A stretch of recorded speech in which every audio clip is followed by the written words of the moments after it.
Hi everybody. Today we are going to see another module on gluten formation. In this module you are going to learn about gluten formation. It is not surprising that people have a difficult time understanding gluten because it does not exist in nature. Gluten is a water insoluble protein that is formed when water is mixed with wheat flour. Proteins are very large molecules composed of amino acids.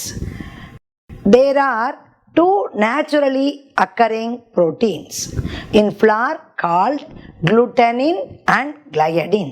Glutenin provides strength and elasticity. What is strength?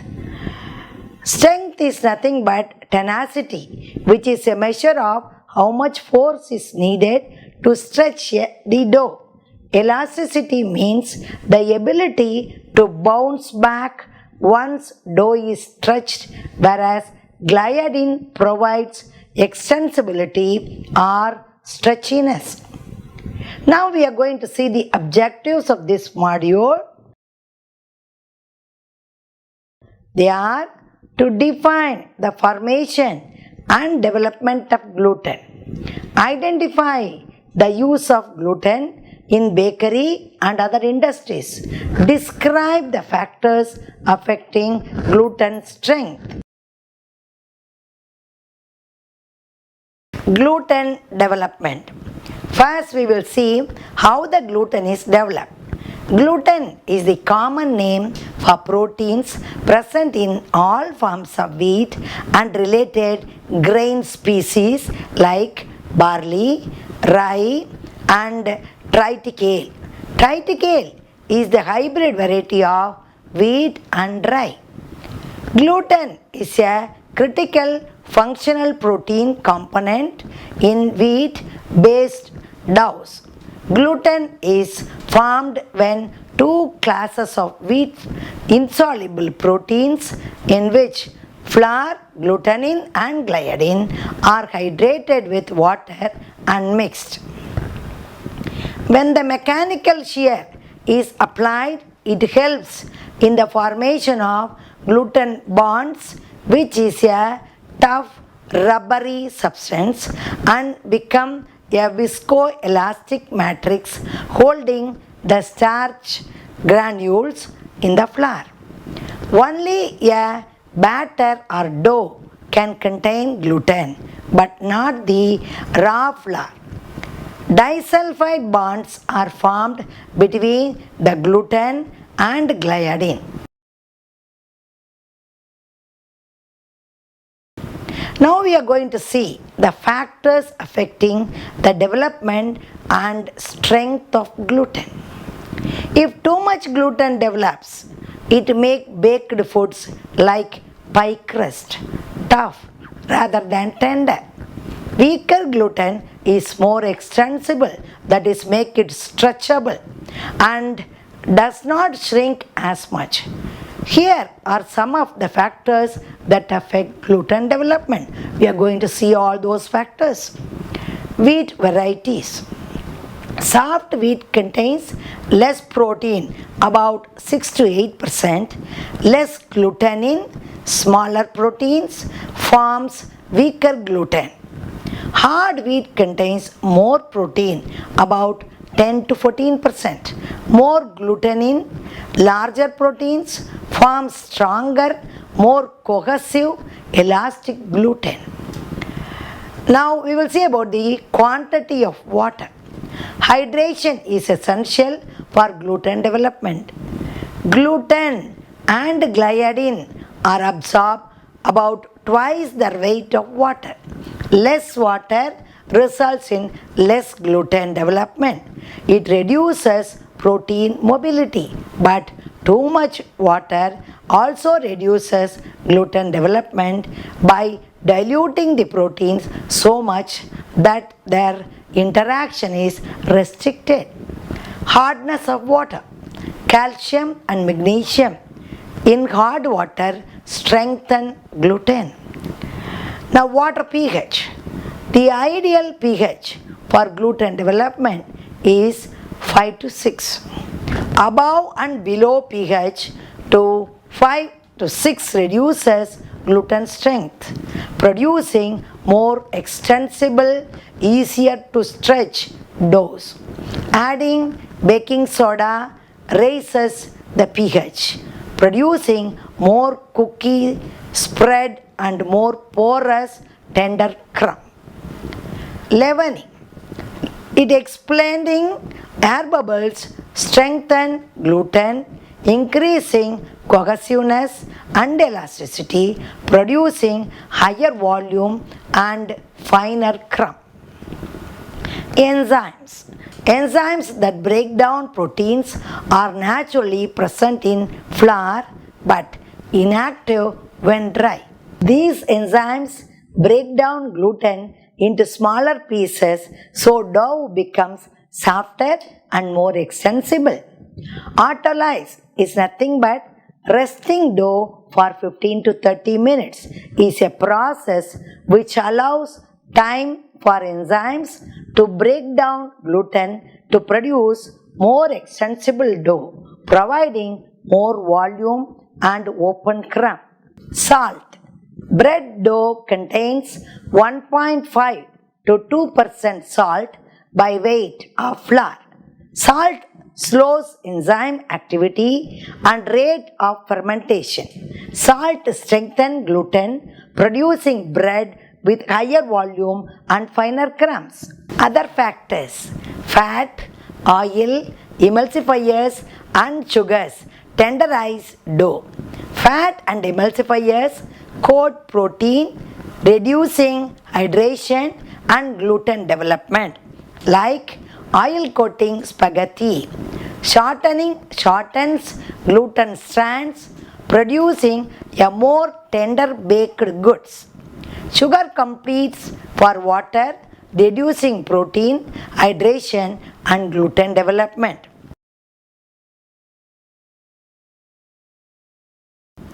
Now we will see about the uses of gluten. Grains containing gluten are used as ingredients for a wide range of prepared and commercial foods. Wheat flour alone is found in thousands of products due to its ability to give product structure and assist with the thickening and coating of products. In addition to the gluten found in grains, gluten can also be added as a separate ingredient in its own right. This product is made from washing the starch out of a flour slurry. The additional gluten is used in the bread industry to supplement the gluten naturally present in flour and subsequent dough. To the baker, gluten adds valuable properties like increased dough strength, better gas retention and elasticity, which gives products good structure, uniform shape and to bread. Better wash absorption and retention, improving yield, product softness and extending shelf life of bread. It enhances flavor. Gluten can also be useful ingredient in products other than bakery items such as, we will see about the batter.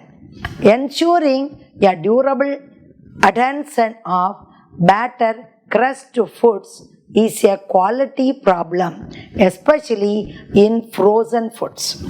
Using a dusting of gluten powder before applying the batter vastly improves the adhesion in both hot and cold temperatures, and the results are comparable to egg, which is more expensive. The gluten also assists when food mixtures, as the product is better sealed and the surface crust that results in crispier and more appealing. Pasta manufacturers prefer to use semolina made from durum wheat as it produces better quality pasta. However, the addition of gluten to semolina made from other wheat varieties can improve their suitability for pasta doughs. Meat products. Gluten is widely used in processed meats as a binding and enriching ingredient. It is used in beef, pork, and chicken sausage products and as a common ingredient of pizza toppings.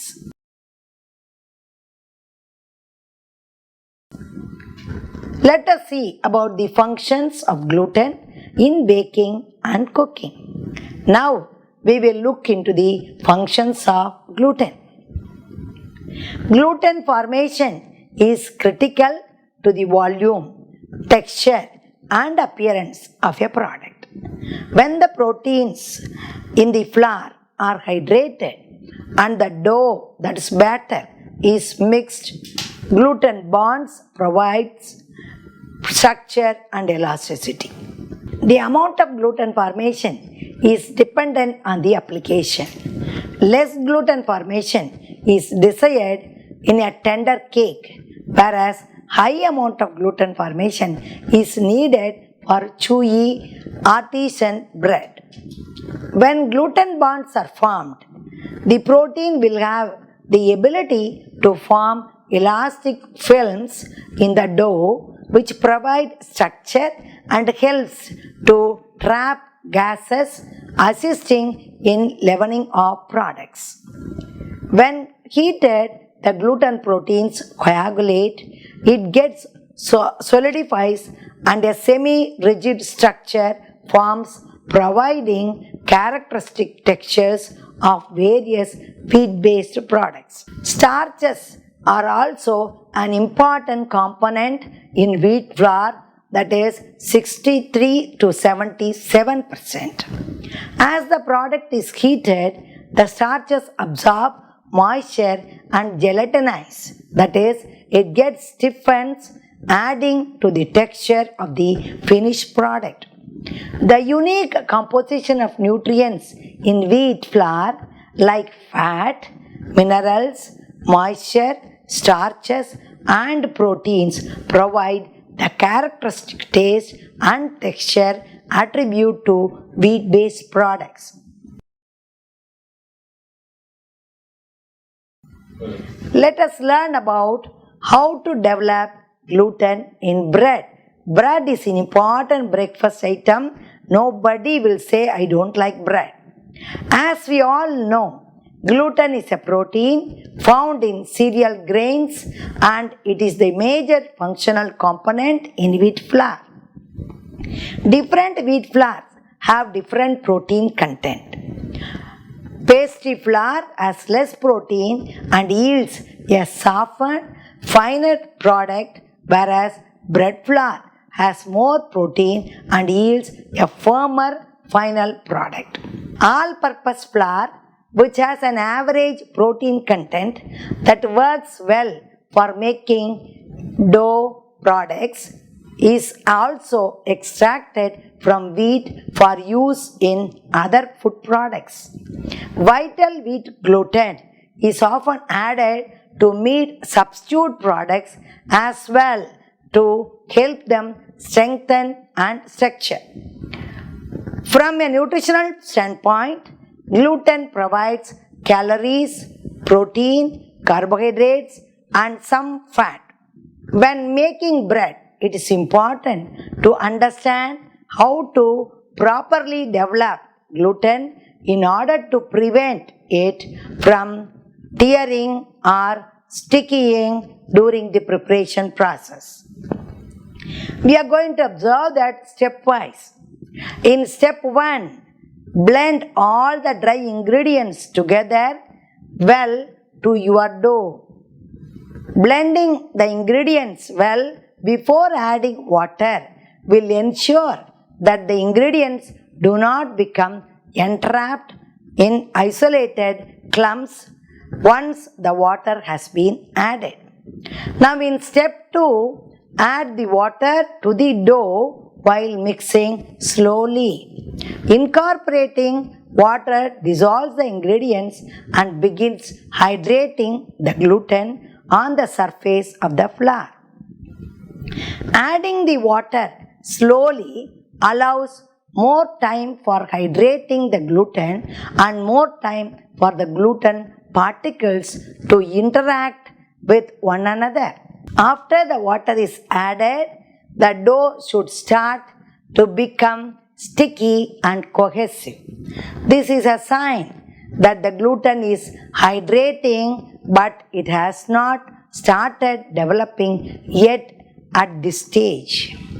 If the dough still looks dry after the water has been added, according to your recipe, gradually add a little more water at a time to fully hydrate the gluten.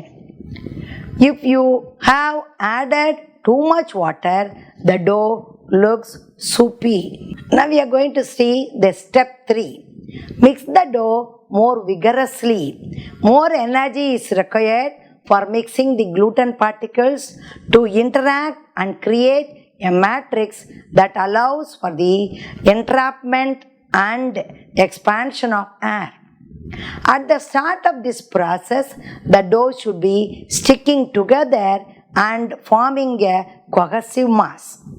Your goal at this stage is to turn the sticky ball without any elastic properties into a drier ball that is very elastic and holds its shape well. If the dough becomes overmixed, it will lose the elasticity and look as if it were overhydrated. Now in step 4, check the dough for proper gluten development. If the gluten is not developed completely at this point, the dough can still be saved by adding more water or mixing longer or by a combination of both. The dough should be a cohesive mass that is smooth throughout. If the dough is mixed properly and the gluten is completely developed, it will be slightly sticky or not sticky at all when handled and will stay as one piece when moved. A small piece of dough should stretch without tearing when stretched gently in your hands. You should be able to stretch it until it forms a thin, translucent film without having any thick spots or tears. Let us see the instructions to be followed. Best way to get provision for proper development of gluten in bread is by practicing and experimenting this process. Add adequate amount of water for mixing the dough. Water level needed in dough can fluctuate depending on the humidity, storage and variety. When using whole wheat flours or whole grain flours, extra water and extra mixing will be required. Vital wheat gluten can be used in dough like corn flour or rye flour. What role does gluten play in bread making? Is it a big question for everybody? Usually, bread flour does not contain large amounts of protein, approximately between 10.5 to 13%, but it is very important for the bread making process.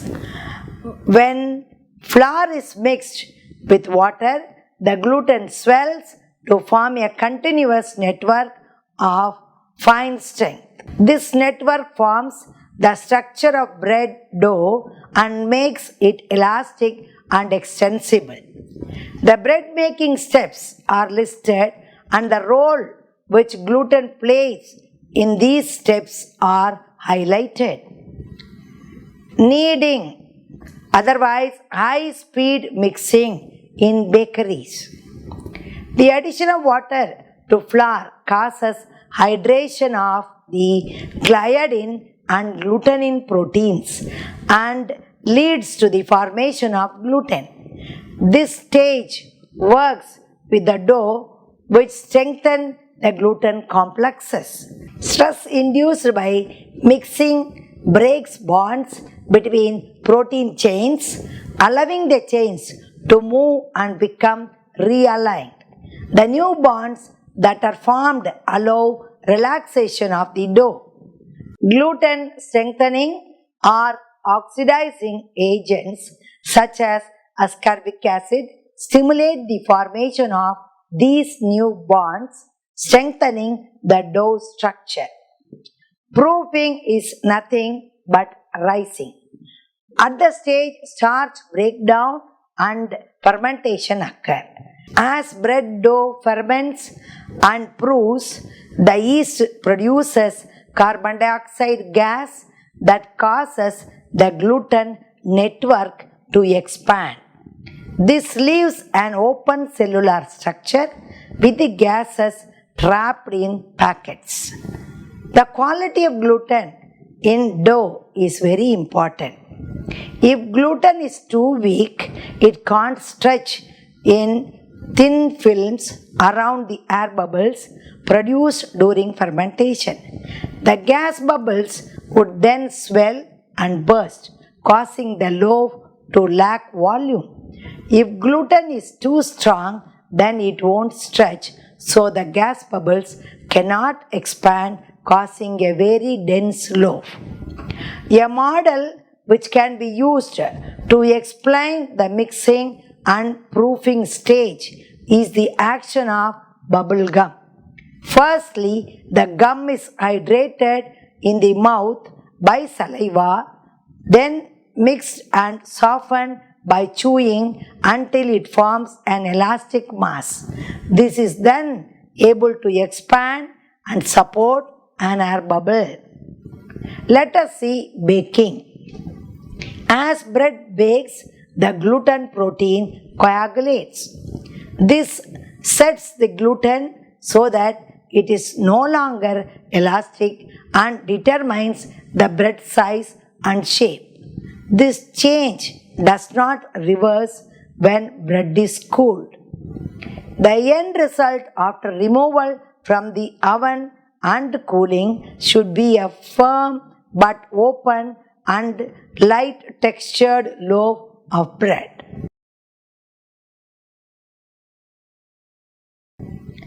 Let us see manufacturing of gluten. To obtain gluten, flour is mixed with water and the starch is washed out. This process is completed commercially and a great deal of care is needed to maintain the baking quality of gluten. In step 1, the flour and water are mixed together. The resulting dough is left to rest to allow the protein components time to absorb the water. In step 2, the dough is then conveyed into long horizontal water-filled tank containing screw-type conveyors which knead the dough until all the starch is suspended in the wash water. In step 3, all that remains between the screw is the gluten mass which is then forced through fine openings, chopped into small pieces and dried in a hot, turbulent air stream ready for bagging. There are different strengths of commercial gluten.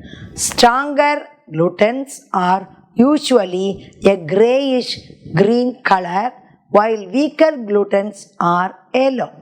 Commercial gluten is available as either a dried powder or in a wet form, which contains moisture 8%, protein 70 to 75%, fat 5 to 8%, starch 11 to 16%, and fiber 1%. This is the approximate composition of dry gluten is? Let us see the usage of commercial gluten.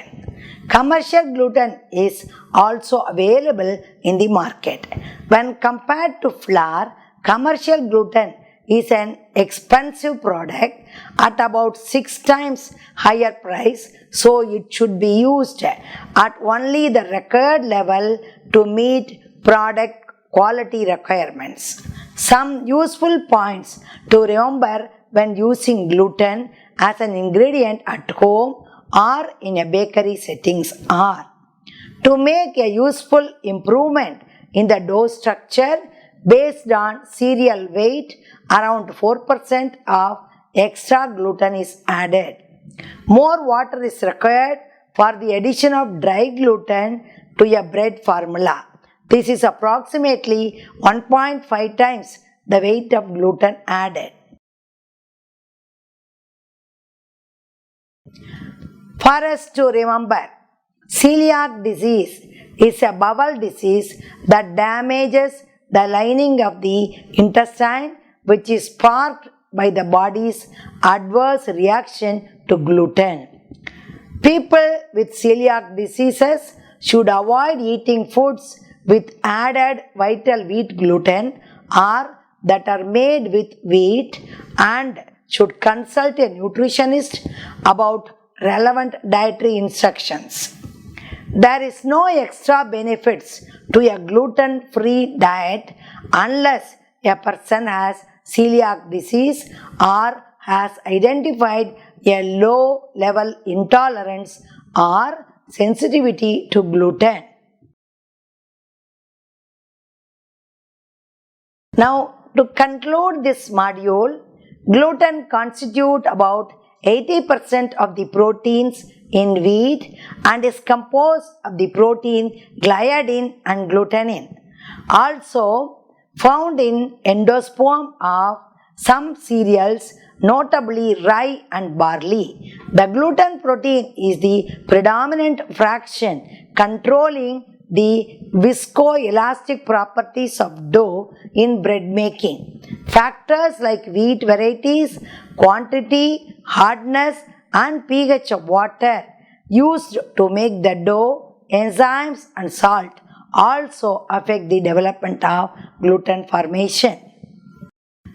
Let us see in another module. Bye to everyone.